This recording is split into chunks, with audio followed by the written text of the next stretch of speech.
Mr. Kumble will be in conversation with Mr. K C Vijaya Kumar, sports editor, The Hindu.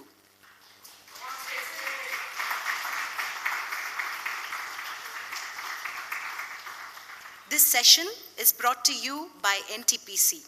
Over to you, Vijay. Namaskar, Anil. Namaskar, Vijay. Thank you. I'm glad you haven't forgotten your Kannada. 18 years in Bangalore. Anil, the numbers you have is incredible. 132 tests, 619 wickets, 2,506 runs, 271 ODIs, 337 wickets.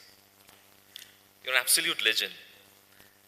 I know in India we are besotted with batsmen, and we've had incredible batsmen down the generations, but as you keep rightly saying in many press conferences, you need 20 wickets to win test matches. And if you look at that yardstick, you are the greatest match winner India has ever produced in test matches. And it doesn't need any validation further than that. But I remember often you say this, that when you made your debut, Sachin had to prove people right.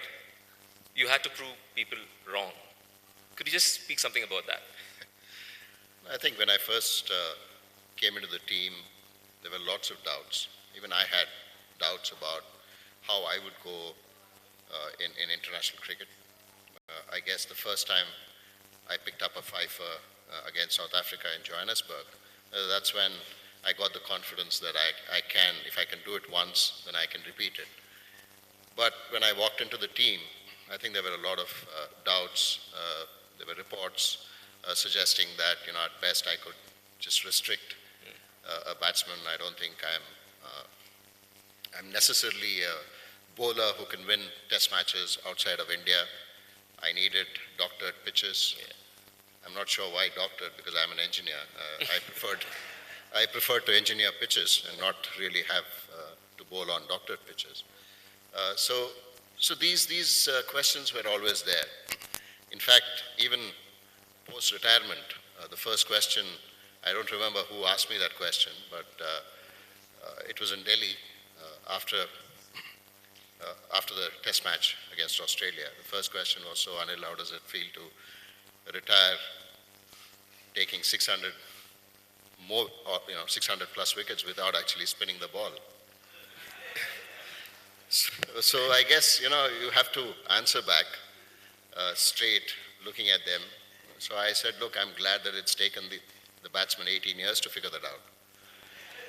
So I guess, when you are branded in orthodoxy of suggesting that, look, everybody on the street knows how to bowl leg spin. Yeah. What's the grip for a leg break? What's the grip for a googly? How you need to bowl. And when you see someone bowling leg break with an off-spinner's grip, it's very different. And I was quick in the air. So it was very different for me. I always went back at someone who I idolized and who I looked up to, B.S. Chandrasekhar, who was very similar in the way I bowled. I had the good fortune of being with him when I was a 15-year-old in Bangalore. Okay. So at that time, I saw him bowl in the nets, and he was the one who told me you should increase your run-up. That will give you momentum through the crease, and then that will help you get pace off the pitch. So that run-up remained with me throughout my career. And whenever I went back, when all these statements used to crop up, suggesting that, look, I need to spin the ball. So he would just tell me, look, as long as your nip is there, the pace at which the ball goes at the batsman after pitching, you have the bounce, don't worry about whether it goes either way. Yeah. So I think that was my USP, and I stuck to it. I had to make subtle variations to be successful, not just in India, but outside of that as well. And I think, overall, I've been very, when I look back, I think it's a very, I'm very satisfied with what I've been able to do. But, like I said, yes, you need 20 wickets to win test matches, but also you need your batters to put runs on the board. Yeah. So I am indebted to all those batters who put runs on the board, because otherwise you can't just win test matches like that. So we've had some wonderful memories. Of course, when you retired, you would have wanted or preferred to have a few more wins under your belt, but otherwise, it's been a wonderful career. Is there a kind of mental block within the cricket system in India in terms of embracing players who are pretty different and diverse? You were there, Viru is pretty different. But unlike a Sri Lanka, which embraces a Lasith Malinga, which embraces a Muthiah Muralidharan, is there a kind of an orthodoxy that seeps in and then kind of conditions our perceptions? No, I think now, thanks to T20 cricket, nobody's looking at orthodoxy. Everybody wants, new, different kinds of bowlers, different kind of batsmen. You want all kinds of skill sets to be in display. So I don't think it was there. I'm glad that, there was not too many coaches who look to change the style that I bowled. It goes with Bumrah as well. I mean, I think if you were too conformed to what we believed was the way a fast bowler should bowl, then I don't think Jasprit Bumrah would have emerged as a leading fast bowler for India. So in that sense, I think we are still okay with that. I think the current generation is looking at other options of, some. Either you have variations in the deliveries that you bowl. At best, as a bowler, the ball can only go three ways. It can either come straight or go away or go in. The variations that you can bring in is through your action, through angles that you can use at the crease. So every team is looking for these kind of bowlers, you so-called mystery bowlers. So I think it's a lot more open today to accepting players and not necessarily looking at them in terms of their technique, but how they can be performing consistently over a period of time. Of course, you need the basic foundation of a technique to survive for a longer period of time. But having said that, I was fortunate that there was nobody trying to push their thinking.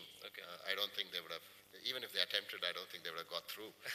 That's a different thing. But I think it was important for me to just accept the way I was and make those subtle changes. So Sri Lanka, yes, they are very different when they came to the scene, whether it was Jayasuriya, whether it was Muralidharan. Muralidharan also was very different, whether it was Lasith Malinga. But I think even we have been very open in the way we have looked at players who have come through. How significant is a captain in terms of nurturing a spinner? I mean, I remember a long time back when I did an interview with you, you had clearly mentioned Mohammad Azharuddin, and you said that how Azhar had told you that even if it's a green pitch and he wins the toss and he elects to bowl, if he feels that you could bowl the first over, you'll bowl the first over. I mean, so. Yeah, it's very important. I think you need the backing of your captain. You need the understanding of the captain that, in this kind of situation, he can turn to a bowler who he believes can do the job. So I was very fortunate to have someone like Azhar as the first captain, because I think it's very important for a bowler to have a captain who understands the requirements of the spinner and also brings him in at times when you believe that he can be successful. And I think, he was someone who, like you said, even on a green top, would probably pass the ball on to me to say, okay, I'm backing you to get a wicket. I think that confidence certainly helps any player, for that matter, be it a batsman or a fast bowler or a spinner, more so for a spinner, especially when you travel outside of India. In India, you certainly have the conditions going in your favor, not necessarily on day one, but perhaps day two, day three. But when you travel abroad, generally the pitches deteriorate on the fourth or fifth day. So you need the confidence of your skipper. Again, cricket is very different. When you select teams, you base your selection on the pitch. And invariably, when you look at the pitch, you change the bowlers, not the batsmen. And you pick your best batting lineup, irrespective of how the pitch is. You don't pick your best bowling lineup based on the pitch. You say, okay, this is a turning pitch, I need an extra spinner. This is a green pitch, let me drop my spinner, who probably is your best bowler in your team. So I think that's a skewed logic that I don't understand, but I guess that's the way all of us have been brought up, where you expect the batsman to adjust to the bouncy pitch, the turning pitch, the seaming pitch, but you don't expect the spin bowler to adjust to a seaming pitch or a flat pitch or a bouncy pitch. So that logic is a bit skewed. And then just recently, you had the 21st anniversary of your perfect 10. You're the second bowler to a perfect 10. Your memories of the day, I mean, I will say my memory of that day. I was covering a tennis event at KSLTA, coach. So when I walked to the KSLTA, coach, you had just some 4 wickets in your kitty. So cover the event, I'm walking through Cubbon Park, back to the Hindu office in Infantry Road. And one gentleman is jumping up and down in Cubbon Park. And he's saying, Hattu, Hattu. And I'm like, what happened? So he said, Hattu wicket. I said, like what? And then he's just mentioning your name. So I said, no, this can't happen. Then I'm thinking, is it a match all of 10 wickets? And then I get back to office and then I log into Cricinfo and it's like, you know, it was very surreal to know that someone has got 10 wickets. I mean, how was the day for you? I don't think you go into any match thinking that you're going to pick up all 10.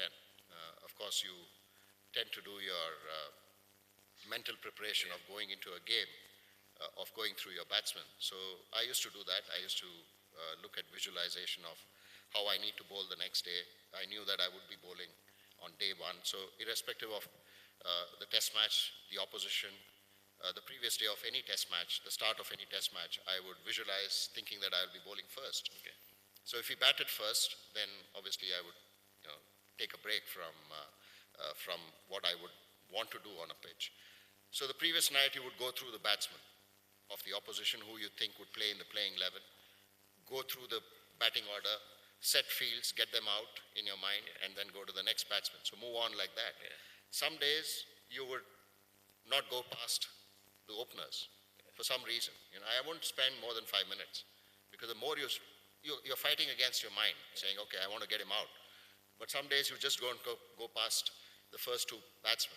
So I did that exercise right throughout my career. And even the previous night of this 10-wicket haul, I went through the 11 batsmen of the opposition, and I got all of them out. Okay. In my mind. So I guess when I and we were very disappointed after the loss in Chennai.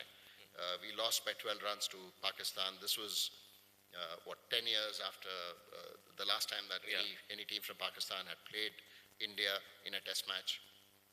So we were very disappointed. We went to Delhi, and we were in a position where we could win the test match. 420 runs to defend on a 4th day, 5th day. At lunchtime, there were 100 for no loss. So I knew that it had to be me to put my hand up because there were a few spots on the surface where I could take advantage of. It was two-paced, odd ball was keeping low. And I knew I was a senior spinner because Harbhajan was playing his second series and he was still 18, 19. So I knew that I had to be the lead spinner to do any damage. So once it started, it just rolled and I kept bowling. I changed ends after lunch, bowled from the pavilion end and then went through the unchanged spell. What's with the Sachin superstition there? No, so he wanted to change my luck. So Sachin thought that the thing was to change the luck. So he just took my cap and the sweater and handed it over to the umpire, saying, "Look, this will bring you luck." And the first over that happened, I got the first wicket. Then I got the second wicket immediately. And he was not doing it every over. So in fact, when I wanted a wicket, I was looking out for Sachin, saying, "Where are you? Come, hand over the sweater and the cap." And it didn't stop just in that match. I know it's become a famous story because it happened in that game, or it started to happen from that game. From that game onwards, whenever I was bowling, in India, if you're bowling in February, March, down south, there's no chance of a sweater. Yeah. So you only have the cap. So you're looking out for Sachin saying, come, hand over the cap, change the luck, let me get a wicket this over. So it happened. Every time he did that, I got a wicket. I was lucky, and six out of 6 at tea time, I was getting tired. The break really helped. Yeah. Then again, it just happened. I was probably destined. 9 out of 9, and Jawgal Srinath, I didn't have to say anything to him. By the way, I did not say anything. I did not say anything to him. Although he's a very dear friend, and I think we have a mental telepathy. So I don't think I need to say anything to him. So he probably bowled the most difficult over that he ever had in his career. Not take a wicket. Not take a wicket, because you've trained your mind all the time to bowl at the stumps. And here he had to untrain all of that and then bowl wide. Yeah. He got wided a couple of times. Yes. And I think there was one opportunity of Wakar Yunus where Sadagopan Ramesh, I think, forgot that I was to get the 10th wicket. Yeah, he ran for it. He ran for it. Yeah. And then someone yelled at him? Yeah, I was at third man. I didn't yell at him. This was at mid-wicket, so I'm sure Srinath was yelling at him. And he didn't realize, but it was really far away. Okay. So probably I was destined to get all 10. It happened the next over. I knew I wanted to give Wasim Akram a single and then get Wakar on strike. I did that first ball. I had long on back. I thought, let me give Wasim a single and then get Wakar on strike. He was in no mode to take a single. He realized that, look, I'm going to just block 6 balls here and then let Wakar take the strike of the other bowler. So I realized that, I had to get Wasim out. Otherwise, it would be really embarrassing. And this time I had to ask Srinath a second time, saying, come on, bowl wide. I mean, I probably was destined. Again, Wasim, going by the history of what I do, played for a straight ball, it spun. And Lakshman probably was the... I guess all the fielders around the bat were probably shivering, saying, don't let the ball come to me. So Lakshman, it was a reflex catch, fantastic catch with short leg. And I remember it like it's happened yesterday. So yeah, it was one of those things where, like I said, it was destiny. And from there on, the expectations obviously were different. So every time someone saw me, they said, okay, you need to take 10. I said, yeah, sure. Yeah. And cricket is such a game that, 3 days later, I was struggling to get 1 wicket in a test match where we played the Asian Test Championship against the same Pakistan team in Calcutta. Javagal Srinath got 8 and I got 1. So I think, karma... It evens out. Yeah, evens out in 4 days. Yeah. The good Samaritan that Srinath is got credited with a 8-wicket haul 3 days later. And I struggled to get 1 wicket. So I guess, it just balances out. I remember the next day, the 2 lovely reports, Vijay Lokpale in the Hindu and Ajay Shankar in the Indian Express. So Ajay had written about this passage of play where Sadagopan Ramesh is running for the catch, and he said, and it's a kind of hypothesis, he puts out this line, was there a half smile on Anil Kumble's face? Because he almost saw the record go away and then it's coming back to him. Was it true? Did you have a smile? No, I didn't even, I was not even thinking because, I was only focusing on what I need to do the next over, if at all I get that next over. In fact, a couple of, 5 years before that, when Kapil Dev wanted to cross Richard Hadley in Bangalore, when we played Sri Lanka in a test match. This was the 4th day of the test match, and he was on 4-3-0. So 4-3-2 was the record, and Sri Lanka had 2 wickets left for us to get win the test match.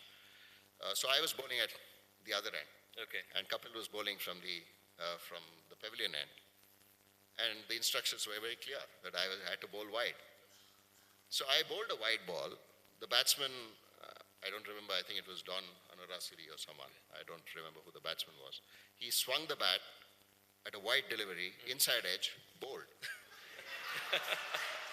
So I put my hand up. I said, look, not my fault. Don't blame me.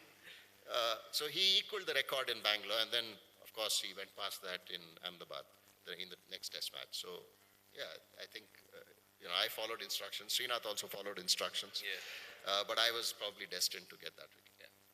And what he said is a very candid admission about fielders shivering, because I've got enough. Not just that in that game. I think every game. Like every game. Like I've got enough and more Ranji where Anil is played, and if a guy misfields and he just tries to avoid Anil, he goes to third man or fine leg, avoid eye contact. He's furious, and between overs, he lets it fly. Yeah. I think it was important that I let the fielders know what they had done. Because ideally, as a bowler, irrespective of, even if you get clobbered for 6 sixes, you would ideally want to bowl at one batsman. Because you are trying to set batsmen up. Although the batsmen never admit that the bowler sets him up.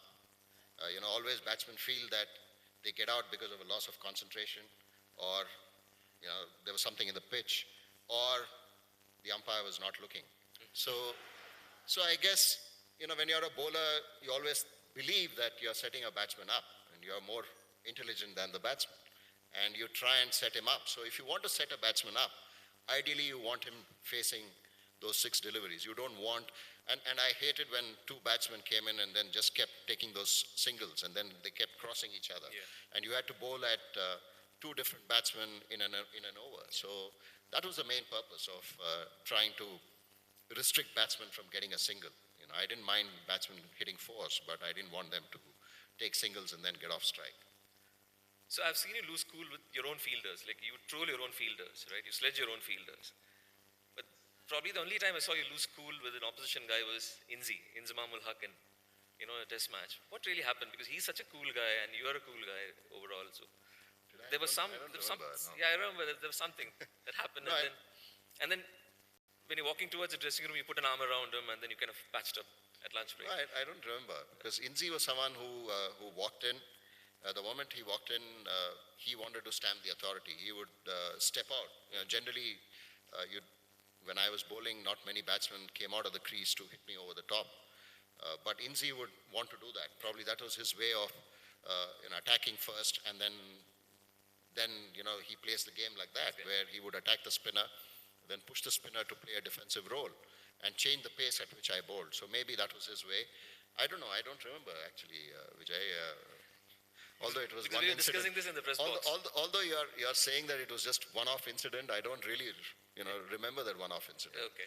But I don't know why I got angry with Inzi. You don't generally with someone like Inzamam, but I think he was someone who hardly spoke, and his sheer presence was so, and he was a quality player. So. I don't think it was anything. It wasn't that bad. I don't think so. I don't know whether it was Inzi or somebody else in the non-striker having a go at me. I don't know. Probably. Okay. So Anil, I just want to talk about the 2002 Antigua test. You bowled with a broken jaw. You get Brian Lara's wicket. Vivian Richards wrote about it, and he said that's the bravest thing he's ever seen in the field of cricket. What made you do that?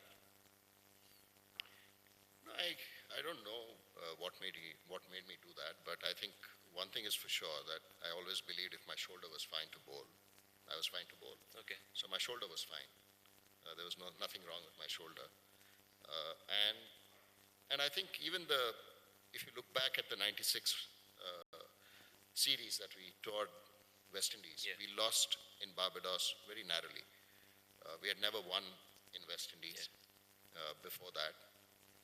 And here there was an opportunity for us to win the test match. Okay. I didn't play in the first test win in Trinidad. I played the first test in Guyana, got dropped in Trinidad. We won the test match. The third test match in Barbados, I didn't play. We lost the test match. So it was 1-1 going into Antigua. And I had made a comeback. And I knew that I had to, and this was a comeback after my injury. So I knew that I had to make up for all the lost time. And also we had scored 600 runs. And I felt, and I was the only spinner, I felt if I can go there and pick up a few wickets and put India in a commanding position in the first innings, we have a chance to win this test match. And that was the only reason that I walked out to bowl. I think Andrew Leapers was really worried when I walked in to bowl. Even Chetna was very worried. She thought I was just, casually saying that, when we spoke. I said, look, it's a fracture, I'm coming back home,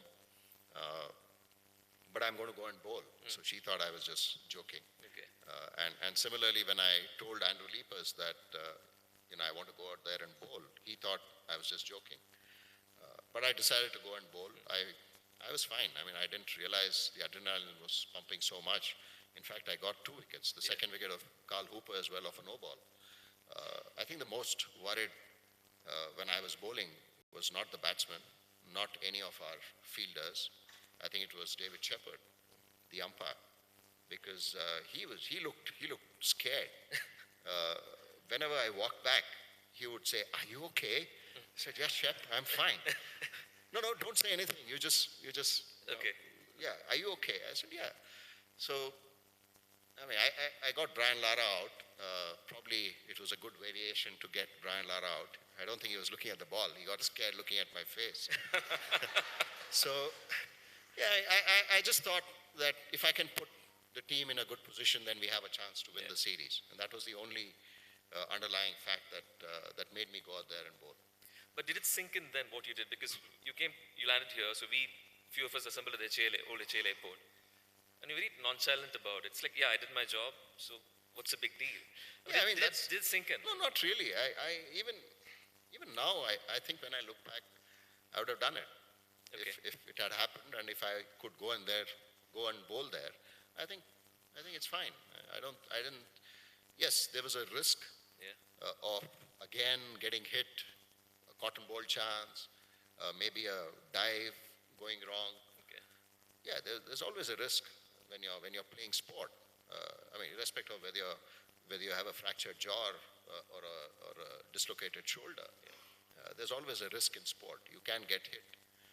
So I never thought about that. Okay. I think the moment you start thinking about all of that, then you'll never have the courage to go in and do what you want to do. So I think, I've never been brought up to worry about what's going to happen. Okay. You just go out there and do it, and then decide what happens after that. It doesn't really matter whether you don't get a wicket or you get smashed. It doesn't really matter. You're just going there and doing a job. Yes, when I look back, I think it's impacted a lot of people.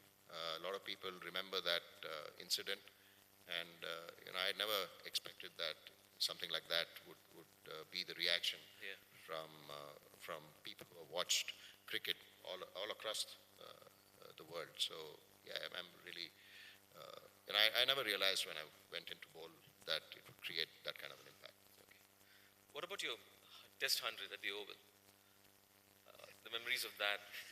You raised the bat. Was it premeditated? Like you immediately acknowledged the 100 because there was some talk, but was it an edge? Did it go off the pad? Yeah, I didn't let Steve Buckner think.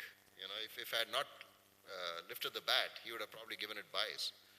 So I didn't want to lose out on those 4 runs because you had Srishant at the other end, and we had put together a partnership of 50 runs. Yeah. When he walked into bat, I was 70 odd batting. So I knew that I had to go after Kevin Peterson because after that, taking a single and then waiting for the other bowler, you have a chance. But then I felt, look, I probably premeditated, and I jumped out very early. So Kevin saw that, and then he threw it wide. I just threw my bat at it, inside edge, went in between the keeper. And then you immediately raised the bat. I immediately raised the bat because I didn't want Steve Buckner, the umpire, to think that it missed the bat. Okay. So he didn't have a choice but to declare a boundary. Anil, you played with varied generations. When you made your debut in 1990, you were rubbing shoulders with Dilip Vengsarkar, Kapil Dev, Mohammad Azharuddin. Sachin was already there.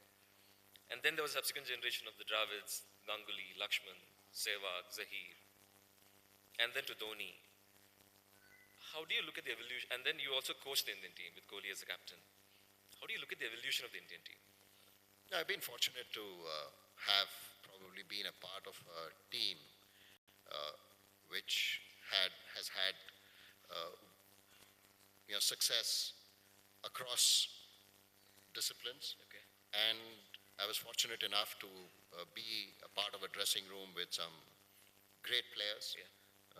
Like you mentioned, from 1990 up until 2008, and then also as a coach.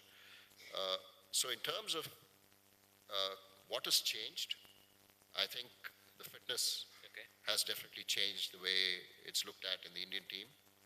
I think we started to look at fitness more closely around the time that John Wright walked into the dressing room as a coach. Andrew Leapers, Adrian coming on board. I think around that time was when there were constant checks on what players did, and that improved the fitness levels. I think 2003 World Cup was a classic example. So from there on, I think the focus shifted towards the team of having a gym culture and not necessarily, and that was I think the first half of 2000, the senior players and the junior players, I think, mingled together in a gym. And the constant conversations that we used to have of the day's play or, for that matter, passing on information, I think came around in a fitness center. So that was really different from probably in the 90s. Dr. Ali Rani was there, manager? In the 90s, yeah. But later on, it was different. So I think from there on, it certainly changed. And the current Indian team, I mean, you won't get an unfit, not an unfit, but then, the fitness culture is so vast now, and then the focus is really, really strong on fitness. And the amount of cricket that the current generation play, you need to be that. You need to recover quickly to be able to showcase your skill. So I was fortunate to have had a sort of, the 90s, the way we went about team meetings, the way we went about getting prepared for a match, versus the 2000 where it was more professional. There were a lot more interactions between the players. The younger players who walked into the team also could speak about what they felt. I think the current generation is very different. It's very different of having a conversation around a team. So I think, I was fortunate enough to be a part of all of that, and I really enjoyed every passage of being a part of the team in my 18 years as a player, and then, of course, as a coach for 1 year with the team. What are your takeaways as a player? I mean, you've played for 18 years at the highest level. Then you were an administrator with the KC, the KCA president. You were with the NCA. Then you coached the Indian team. In all these roles, what are your key takeaways, personally? No, I think as a player, you are judged by what you do in your last innings. You can correct that immediately. Anybody can criticize. They can have a go at you in terms of your performance. And the moment you pick up 5 wickets, then everything changes. The moment you score runs, you win a match, everything changes. But I think in administration, it was very different, where you don't see the recognition or the reward, and it's mostly a tough situation to be in, where you are looking to make changes, but then people then start doubting whether are you capable of, because you don't have administration skills. But I think what we certainly did was to go about in a very honest way and not really worry about the rewards of being a part of that profession or what you have taken up. So I think I enjoyed, like I said, whatever I've done from the start to when I've left. Okay. For me, the most satisfying thing would be, have I left that place in a better way than when I first came in? If the answer is yes, then I think I've done my job. Okay. If the answer is no, then I would be very disappointed. I think in all the areas that you mentioned, I think I can certainly look back and believe that when I left in a better space of all of those that you spoke about. Whether it was, I know NCA was very short. It was only a 1 year stint. At the same time, I was doing my KSCA responsibility as well. I certainly believe that the 3 years that we were at KSCA, certainly KSCA was a different KSCA after 3 years.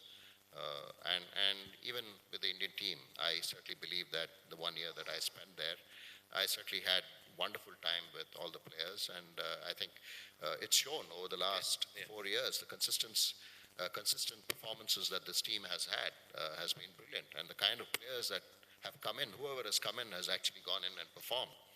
And there's so much competition. I think that's what you want in a healthy team, and you want the cycle of your institution to be moving forward.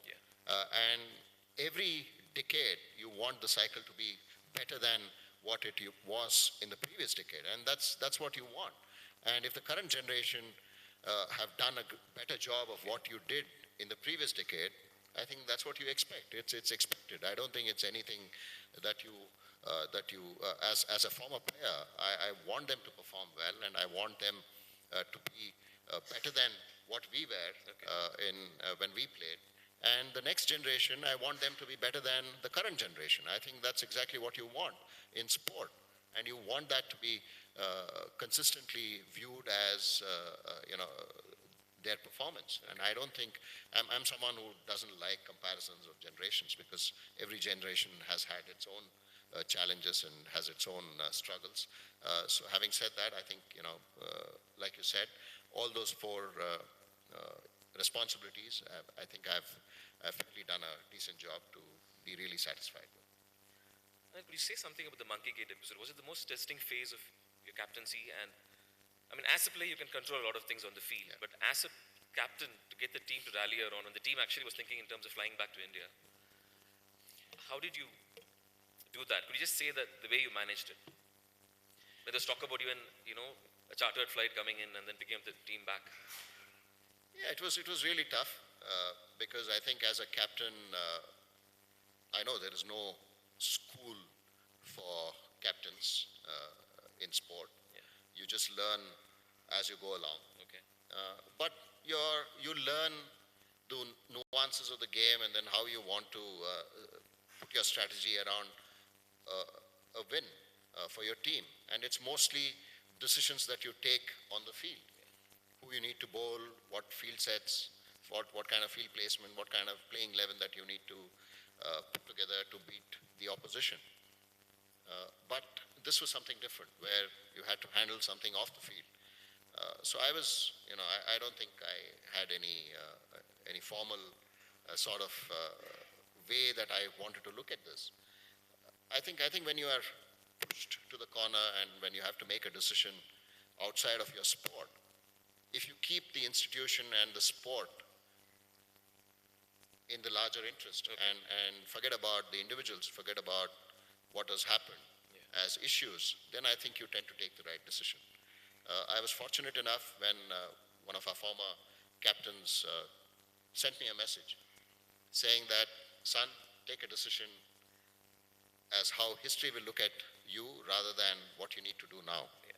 So I think that was a very great suggestion coming from Bishan Singh Bedi. Yes.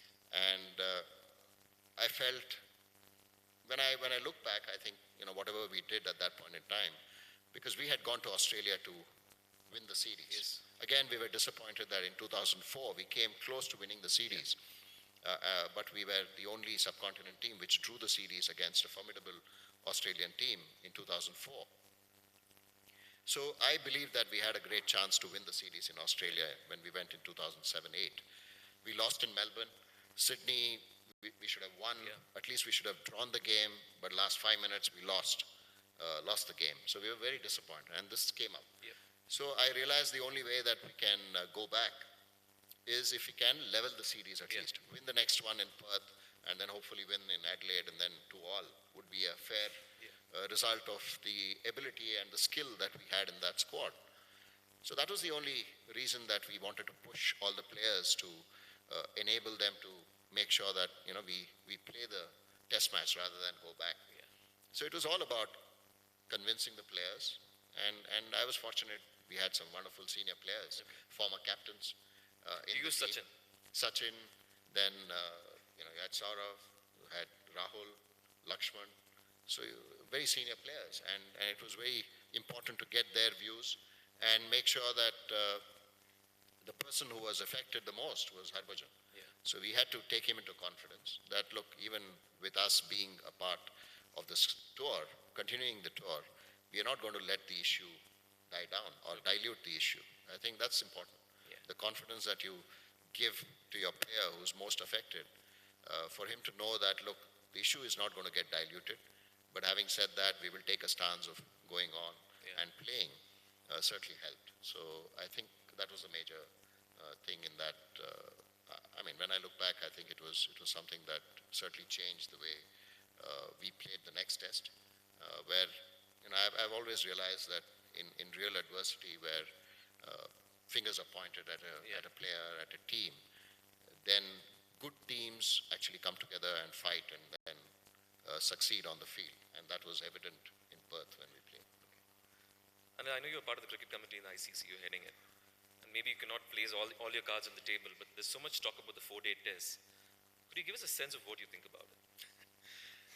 No, I think the sense of what I think about it is the players have given that. They don't want a 4-day test. 5-day test is what it is. And a test is because it's 5 days. If it was 4 days, it wouldn't be test. Yeah. So I think, I'm very clear on that. It was discussed a couple of years ago, but I don't think there's any progress made on taking a decision of a mandatory 4-day test. I don't think it's ever been done. Okay. There was an experiment done with South Africa and Zimbabwe where they played a 4-day test match. There could be a potential 4-day test. I mean, England played Ireland. Yeah. Yeah, I mean, when you play Afghanistan, Ireland, Zimbabwe, maybe the boards have, I mean, they have the wherewithal to go ahead and play a 4-day test. But I think as far as, I think the committee and also even within the ICC, I don't think there's any, at least in the immediate, thinking of having a 4-day test competition, which is mandatory. I don't think there's anything of that. But I'm really glad that the players believe that it's a 5-day competition that they want. I think one thing that all of us as fans would want is better competition in a test match. You want more teams to compete harder and last against the 5 each days. other. Not just last the 5 days, but I think the ability of a spinner coming in and the matchup between a batsman playing a spinner on a 4-day pitch and a 5th-day pitch is something that you want to see, the battle between that. And if you look back at the last 18 months or 2 years, results in Test cricket have been phenomenal. Yep. You've had results in Test cricket. The runs per wicket has come down drastically from what it used to be, which means that there's better balance between bat and ball. So in that sense, I think Test cricket is certainly giving you the right feelers of saying, yes, it's still healthy. But it's just that you want more people to come and watch Test cricket from the stadium. That isn't happening. But I think, people who are sitting in this room are still following what is happening in New Zealand. Either through their phones or through messages coming through notifications. So I don't think, when people talk about saying Test cricket is dying, I don't think so. I think everybody who's sitting in this room probably, know the score. Yeah. Yeah, 4 down for minus 47. So you know. So if we are following Test cricket, why are we even talking about that it's dying? Yes, people going to a stadium, spending 5 days, watching Test cricket, that may have come down. So that experience needs to get better. I think to draw people into the stadium is a challenge. Even when we were administrators, when India played New Zealand in Bangalore, we threw open half the stadium to students.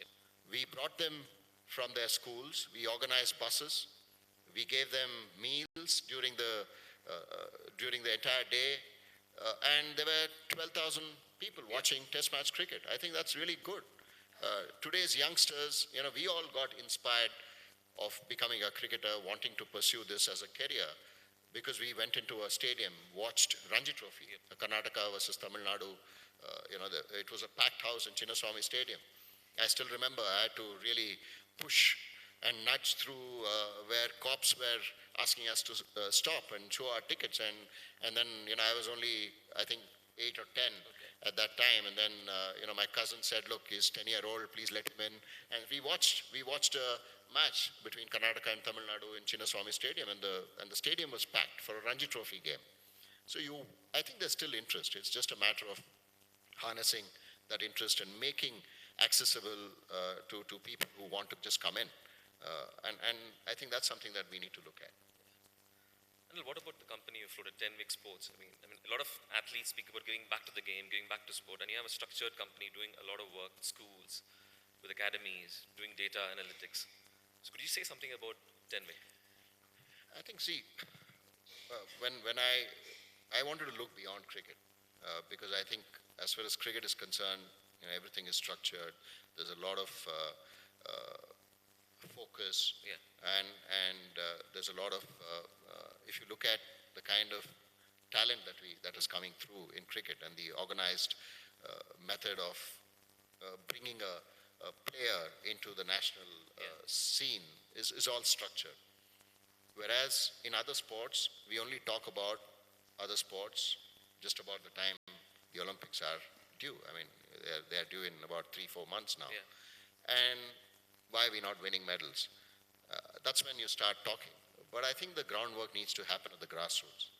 And that's when I felt the need for us to develop grassroots sports and bring in a sort of a system in place where you provide opportunities to everyone. Currently, sport is provided only to people who want to play. Whereas in an education system, you go to school, you have to learn math, you have to learn physics, you have to learn English, you have to learn other subjects irrespective whether you like it or not. Whereas sport, no problem. It doesn't matter, which sport you want to play. Okay, you want to play cricket, only go play cricket. So we felt the need that it needs to come through the schools, and only from the schools you will then, the larger the audience, you will then get a better competition. The more people play the sport, the more competitive it's going to get. And when you filter it out and then get to the cream of the players, that's when you will get players coming through. If you look at cricket, that's exactly what is happening. There are so many clubs, so many schools playing cricket in Bangalore, so many coaching camps, whereas in other sport it doesn't happen. So Vasant Bharadwaj, former table tennis champion, and we got together and started this about more than 10 years ago now.